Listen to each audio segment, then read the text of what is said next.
Ayan, panibagong videos na naman tayo. So, itong ating episode 4 na naman ng ating videos ngayon guys. So, kung makikita nyo, nung mga nakarang gabi na video natin is wala pa tong pulse beam na framing. So, ngayon meron na. Ayan. So, meron na rin hanger tayo guys. Nakahanger na rin. Ready for sealing na lang. Pasensya na kayo sa video. Against the light po tayo. So, ayan na yung update natin guys. Ayan. O, papakita ko sa inyo. Guys, nakadiretso na po siya dito.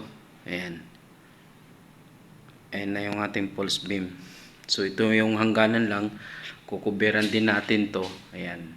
Naka-ready na for sealing na.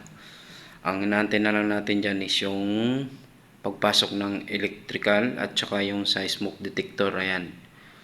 So, ayan na lang ito. Ito possible na natin makuberan to guys. Ayan. Buo na siya. Paikot. Ayan. So, nabalutan na rin lahat yung mga sa aircon pipe. No? Ayan. Nalagyan na natin ng cover. Ayan. Yung pang ilalim. Makikita nyo. Kanina framing na pinakita ko. So ngayon meron na tayong board na naikabit dyan. Ayan. So ito, naglilihan na rin siya. Ayan, naglilihan na rin. So papakita ko sa inyo guys.